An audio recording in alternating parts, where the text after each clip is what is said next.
in a hotel conference room. Gene Roddenberry, the cast, the other producers, yeah. And Patrick was the first person to say the character's name. And so he's reading and he goes, Data. I what? And I went, wait, excuse me, wait a second. I said to Gene, is the character Data or Data? And he said, it's whoever says it first. And he said, from now on, anyone's name on the show, whoever says it first, that's the way it's going to be. And that's the way it was. And I was Data because Patrick said it first.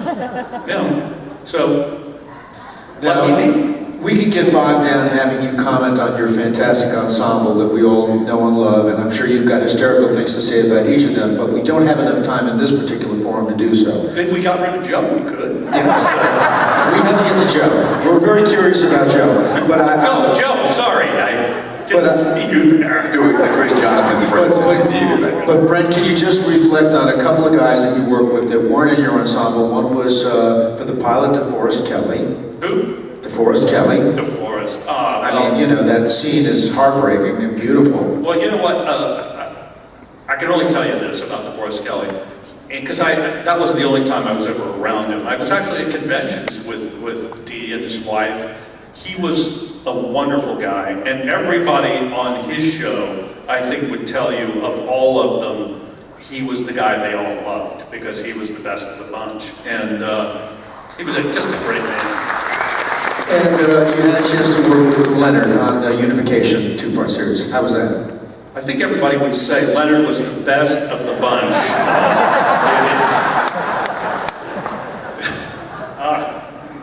I had a chance to work with Leonard on Unification. I worked with Leonard on a bunch of stuff.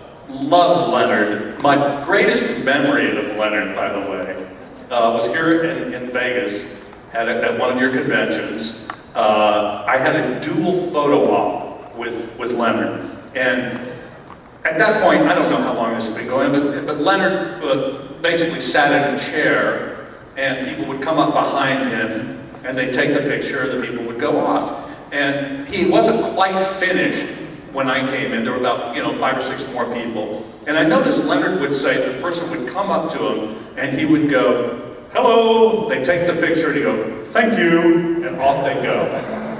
Hello, snap, thank you.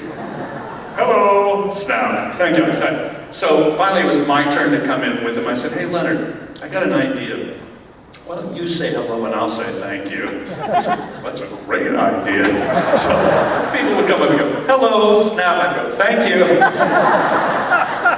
It was a fabulous photo op experience. Great. We're about to get to Joe. Just one last comment, really. It was great. It was great to see you reprise your role in Independence Day, because I'm a huge Independence Day fan, and I was real glad to see that come back again.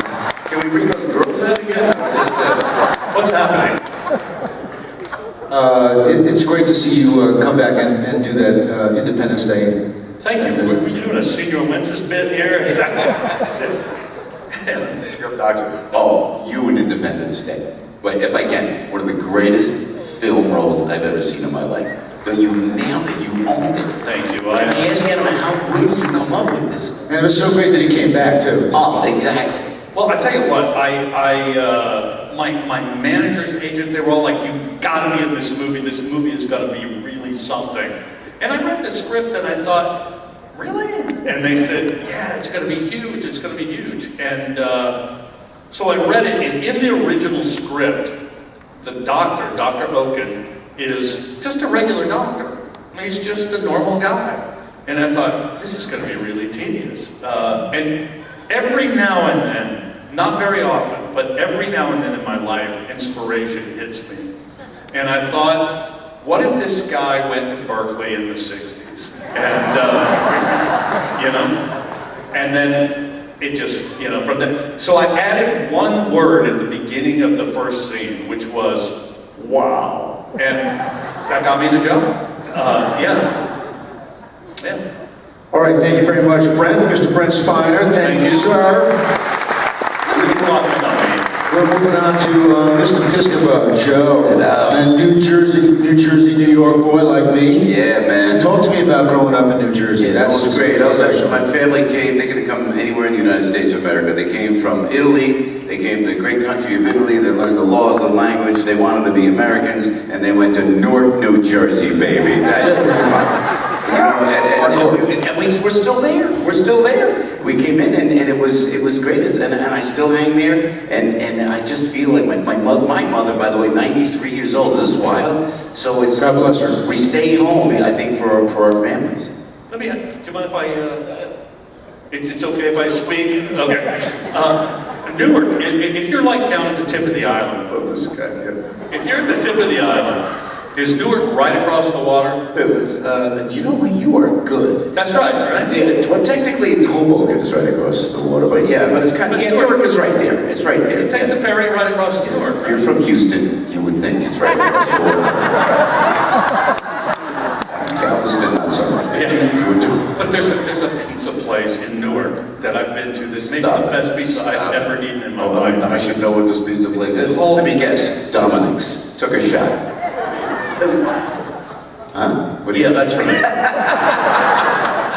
No, Raza? Do you know Raza?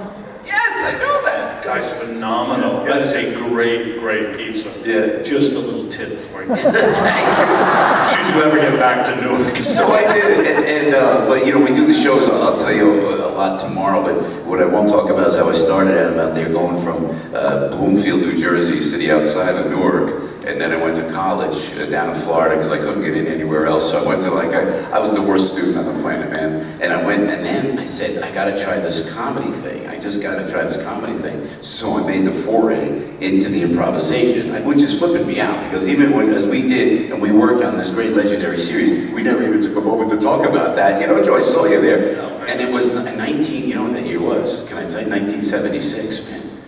Yes. Yeah. And we would work the clubs. I mean, you remember that. I mean, improv was pretty well much the place. That was it. Rodney would come in. I'm all right, I'm okay. Hey, how are you? No respect at all. That's the way he was in real life, by the way, you know? Hi, Mr. Dangerfield. Hi, I'm a new comic. Hey, how are you, kid? How are you? Good to see you. Good to see you. And he was like that all the time, man. It was Rodney. Richard Pryor used to walk in, man. It was Pryor would come in. Everybody, Bette Midler used to hang out there. It was like the hub back, and this is where I cut my teeth at 44th and 9th in Hell's Kitchen. And I got to work with all this great talent. So we'd go on stage, Robin Williams would come in, Billy Crystal was coming up at the time, and it was really, really an exciting time. And then I got word that they were going to replace the original Saturday Night Live, and I'll explain it to you tomorrow on the show. And Friday, but I think I felt the same way you did about the original Star Trek as I did about the original Saturday Night Live. You can't do it.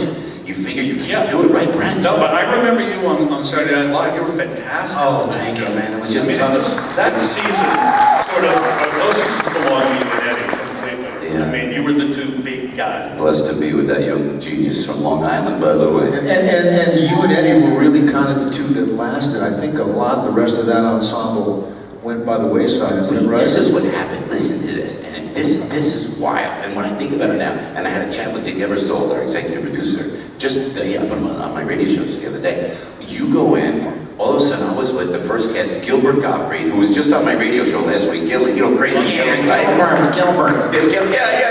Gilbert.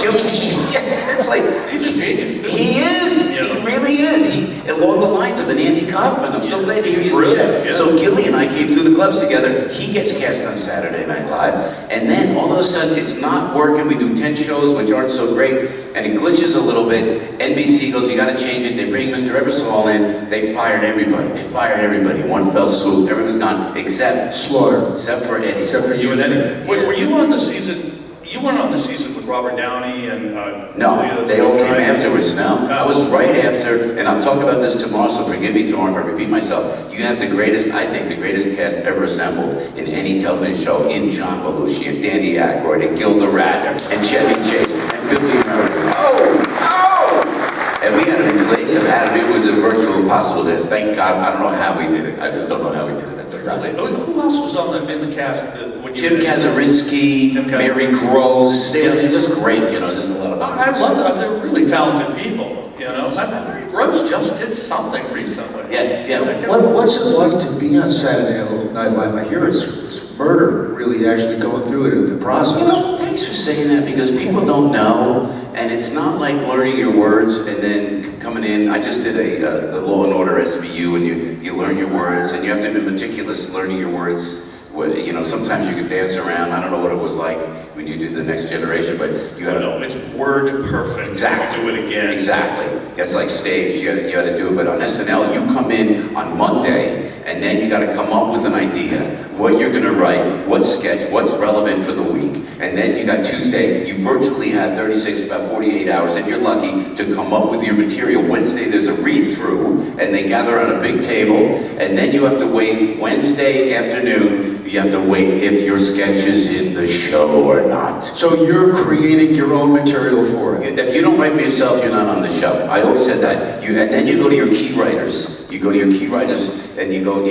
I'm with Barry Blaustein and Dave Sheffield, for Eddie and I. We say, here's an idea. I want to do, Eddie wants to do Stevie Wonder. I want to do Frank Sinatra, and we want them to sing in Ebony and Ivory. And someone said, you're a very sick man. I said, thank you, but I said, let's try to do that. Then you go to the writer, and the writers would lay it out for you, you know? But you really had a campaign. It was, and even today, a lot of people go, I could never, ever criticize Saturday Night Live. Maybe if they have the wrong guest on or something like that, but the single hardest work to do is to do SNL. It's a huge process. Let me ask you, of all the guest stars who hosted the show, the guest hosts, two things. Who was your favorite? Who do you think nailed it the best when you were there? And who was the most horrible person to work with? Well, I'm going to tell you who the most horrible person was. Come on, just give me the initials.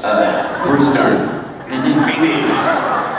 Oh, really, Bruce? Yeah. And I said that on a news show. You didn't think I was saying the name. That's fine. I'm glad you did. It's just not a happy man, but it was That must okay. be my uncle. Hey, let me finish. Is that okay?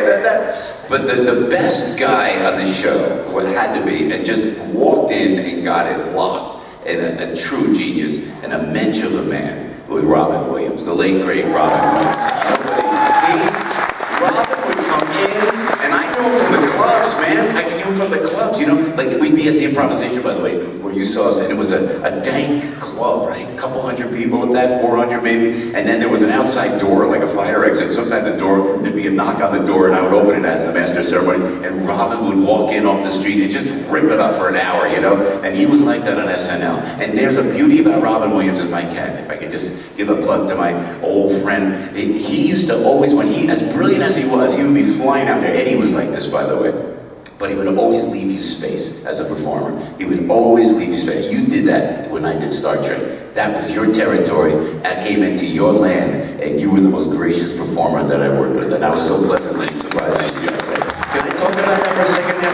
We're going to get to that. Let me just a couple Stay more tuned. about Stay you. tuned. We're going to get to it. But tell me, first of all, how did the whole Sinatra thing come around? I mean, you knew the stylings of Sinatra, but you met the guy, and you were doing him on the show. And so, isn't that kind of a little risky to mess with this guy? Are we a pair? You here standing, me in bed. Remember that? That was song. I tell you what, that impression you did of Sinatra on Saturday Night Live, it was one of the single greatest impressions that anyone ever So great. And in the cloud. You know what the old man did, which is great? I will not do this tomorrow, so I won't repeat myself. Held a note longer than anybody else. Frank Sinatra could hold a note longer, rest his soul, than anybody else in the music industry. And he did it when he did the song, Old Man River. Remember that? When he go, tote that barge, lift that bell, you get a little drunk and you lands in jail.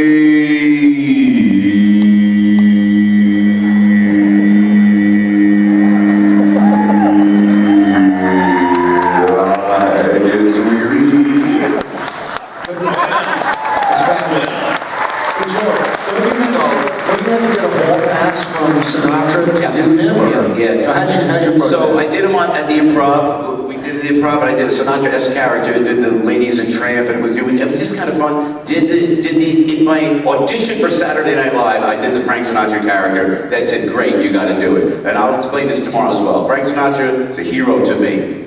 and to my father, who was my hero. And I didn't want to do him out of respect. Adam, I wasn't going to do it. So I fought and I fought. I wouldn't want to do it. They said, you got to do it. So finally we started doing the impression. He ended up liking it to the point where he would refer to me as, and I say this with the greatest of humility, he would refer to me as the vice chairman of the board.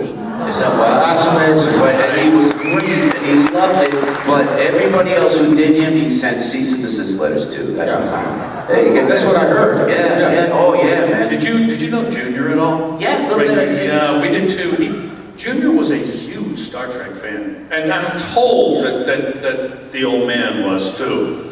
But LeVar, I'll tell you this brief story if you don't mind.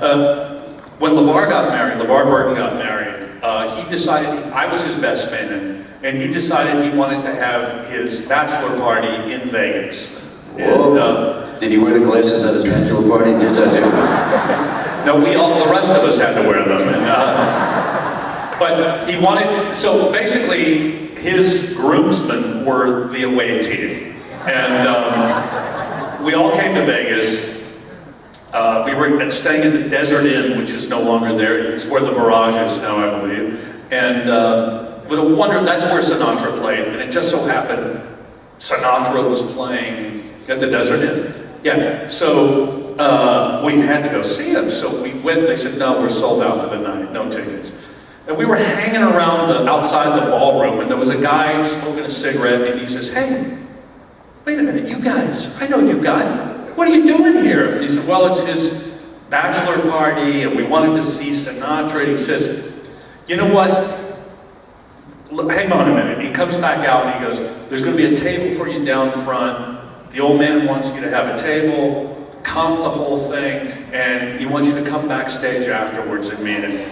We were like, oh my God. So, we went that night, we saw Frank Frank Jr., who was a wonderful musician in his own right. He really was. He was quite, probably the worst junior thing to be in the world is Frank Sinatra Jr., but that's what he was. And he conducted the orchestra and backed up Frank. And by that point, Frank was quite old, and he was going up on his lyrics, and Junior would throw them with the lyrics, and he was really helpful. Anyway, after the show, we go backstage.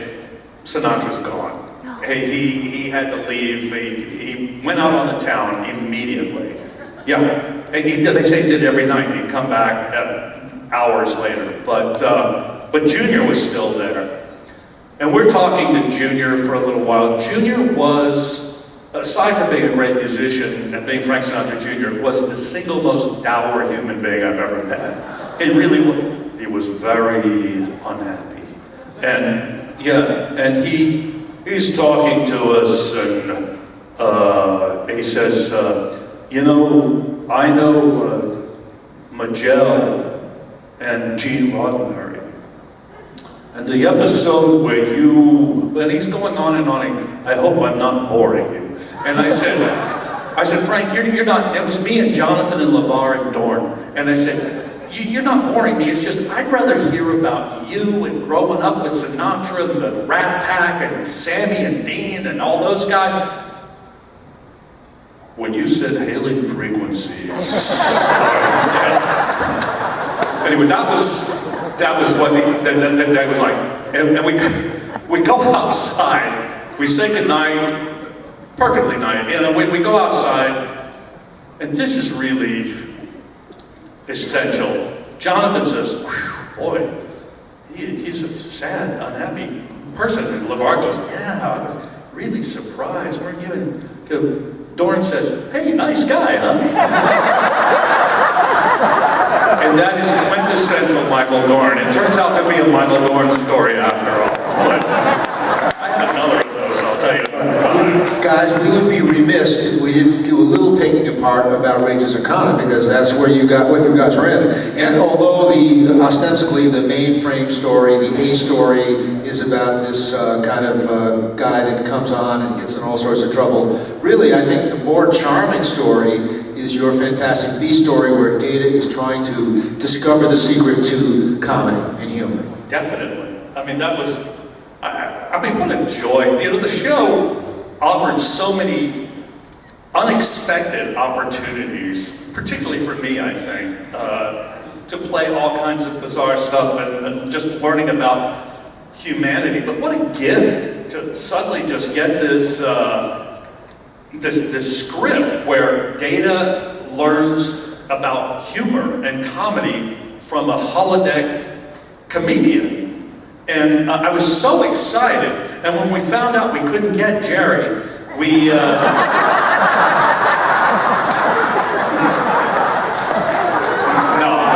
is it? I don't know. Was it? Yeah. Well, anyway, we had a great time doing it. Lady! Hey, lady! Lady! I said... We both met Jerry in real life. I mean, really, what a joy to be doing Jerry Lewis impressions on Star Trek. Does anybody out there know that Joe did a fabulous video takeoff on Thriller where he turns into Jerry Lewis? It's fantastic.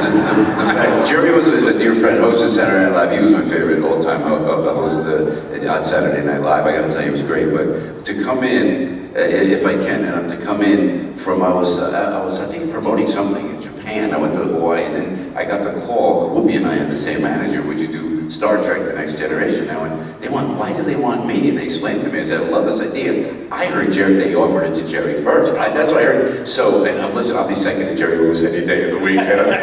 So I go, yeah, I'll go in because I knew Whoopi, and I said, I'll go in. So, and I knew Brent peripherally from watching. I think that was the second season, correct? That was the second. So I didn't know what to expect. I got to tell you this because you're fans, you're diehard fans, and I just love great performers who immerse themselves. So I didn't know what to expect when I had to sit down and interact in a comedic fashion with Brent Spiner. I didn't know Brent's work. And the Data character. How is the Data character going to stretch to the point where it becomes like a comic?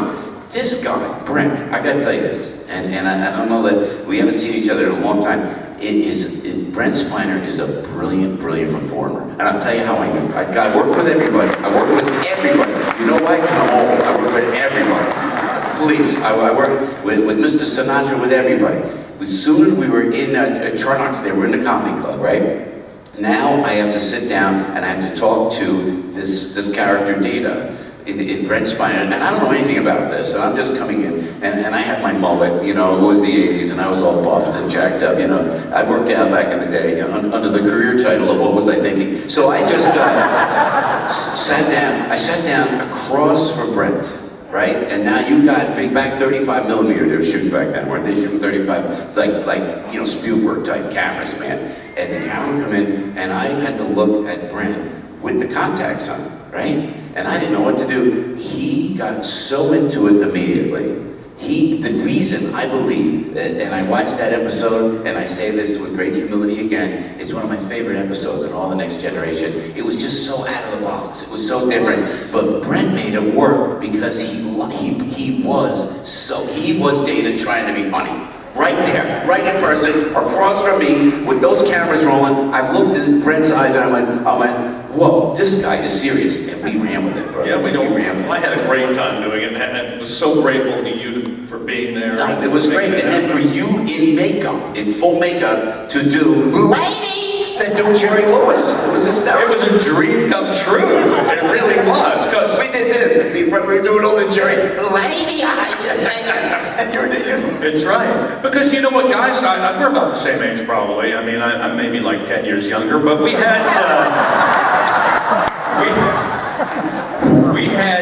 we grew up. Killed it. Oh. We grew up, and Jerry was a god to us. Because I know that was the first person I idolized as a child was Jerry Lewis, and I think every guy our age.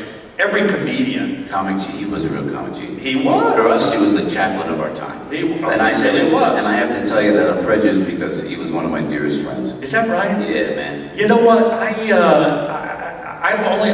met him twice, and he was very nice to me. And did you watch the show? Was he hip that we made the reference? I don't think so. He knew who I was because I know he knew who I was because years later.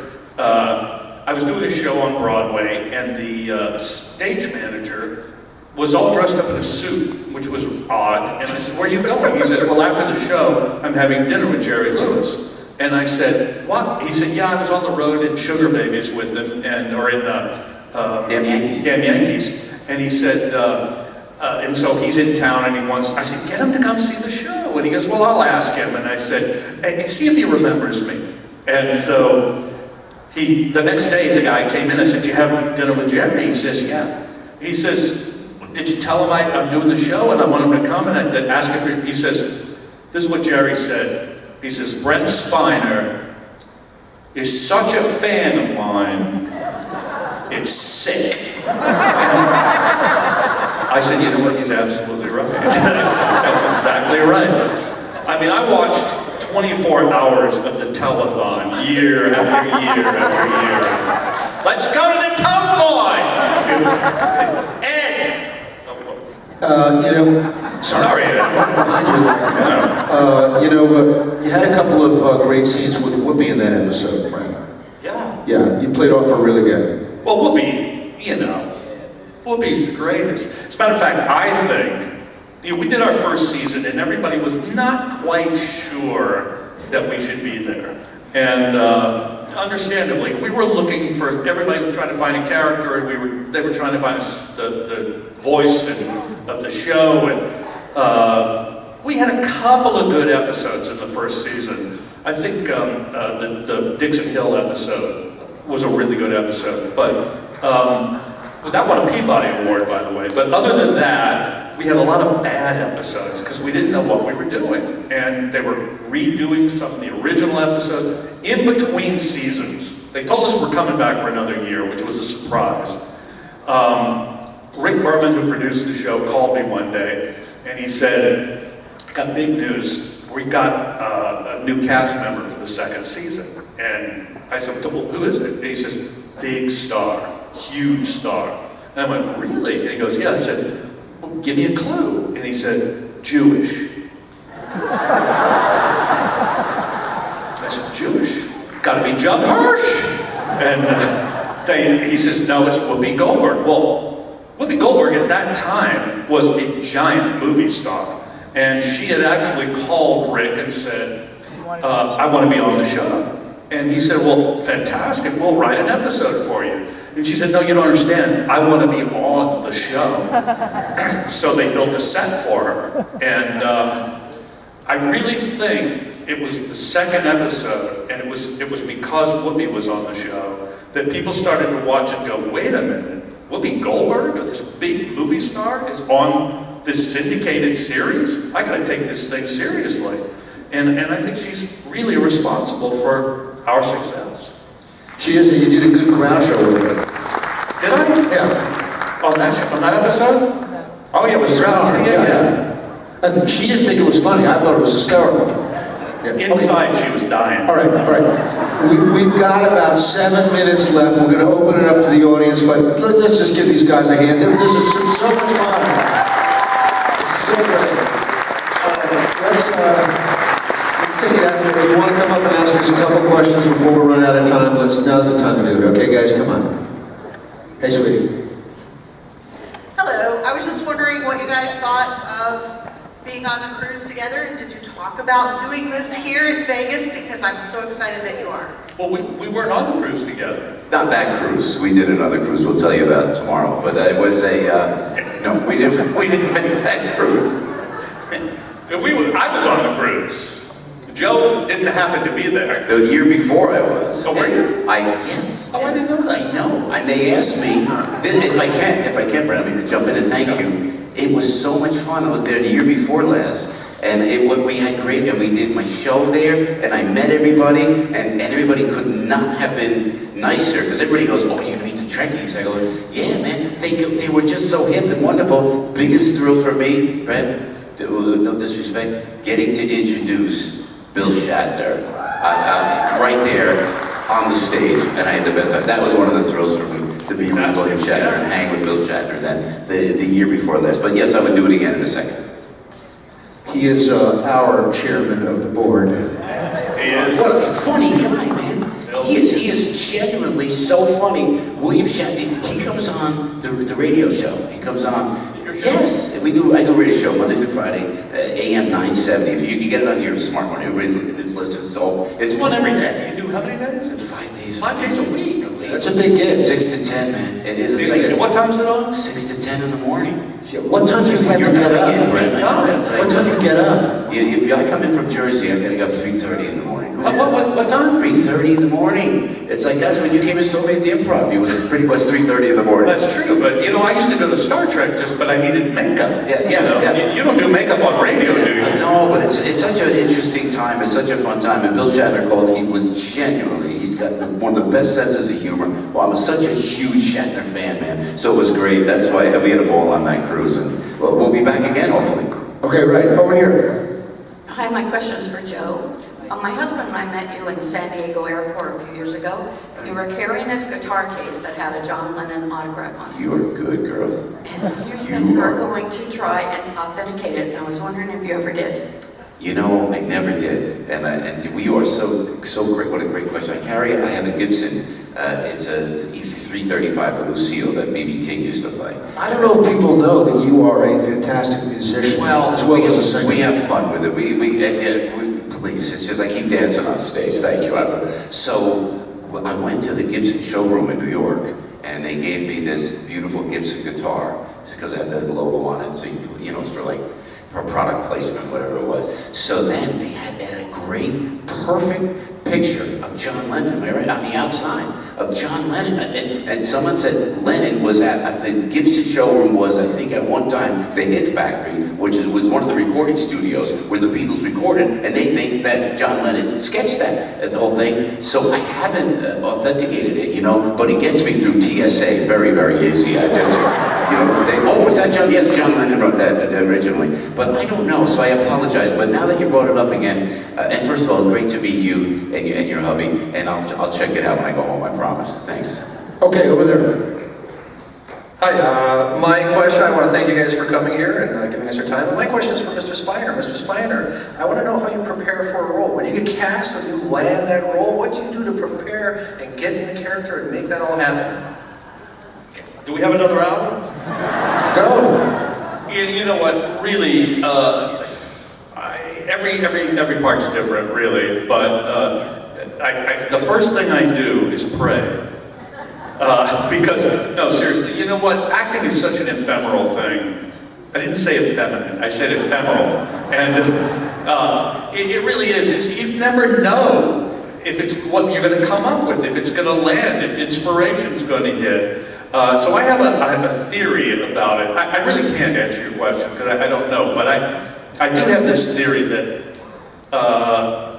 professionalism really means a lot to me because of that. And I feel like you better be on time and you better know your lines. And because that could very well be the best you can do. Hopefully it's not. Hopefully you'll actually deliver something interesting. But if you don't, you better not cost the company money as well by being unprofessional. How you get to it, it's I don't know. I just obsess for a while and hope that what I come up with works. And sometimes it does and sometimes it doesn't. And I'm always reassured when I see a really great actor in something and he's not very good. Because it makes me feel, oh, it's not just me. You can be really, really great and still not find that thing that magic. You gotta go for it. Guys, forgive me, my crew is giving me the evil eyes, crossed eyes. They're pulling us off now. But I can't tell you how much we've loved having you both here. Well, It's such a pleasure, both of you. It's been a treat for me.